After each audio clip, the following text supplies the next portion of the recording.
હવે આવી જાવ આ જગ્યા ઉપર જ્યાં તમને અમૂલ બટરની અંદર મસાલા ઢોસા ફક્ત 50 રૂપિયામાં મળી જવાનો છે। અહીંયા સાહેબ ફક્ત મસાલા ઢોસા જ નહીં, દરેક ફૂડ અમૂલ બટરમાં જ બનાવવામાં આવે છે। અહીંયા સાહેબ અમૂલ બટરની અંદર લબોલબ ઉત્તાપાઉં પણ મળી જવાના છે। અહીંયા તમને 50 રૂપિયામાં મસાલો ઢોસા તો મળવાના જ છે, સાથે વાત કરું તો ઉત્તાપાઉં ફક્ત 60 રૂપિયામાં મળી જશે।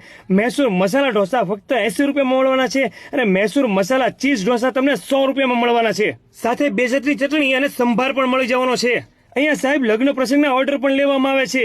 તમને આ જગ્યા ઉપર ઢોસા સવારે 8 થી બપોરના 2:30 વાગ્યા સુધી મળી જશે। તમને અહીંયા ફૂડમાં ક્વોલિટી તો મળવાની જ છે, પણ સાહેબ ક્વોન્ટિટી પણ જોરદાર મળવાની છે। તો તમે પણ આવી જાઓ મોર્નિંગમાં ગરમા ગરમ ઢોસા ખાવા માટે। અને આ વિડીયો ખોવાઈ જાય પહેલા સેવ કરી લ્યો અને બધા ગ્રુપમાં શેર પણ કરી દેજો। એડ્રેસ છે વાઘાવાડી રોડ, પરિમલ ચોકની પાસે, માલાબારની સામે, દક્ષિણા મૂર્તિ સ્કૂલના કોર્નર ઉપર, પરિમલ ઢોસા ભાવનગર। તો બોલો ભાવનગર એટલે મેહુલ ફૂડી।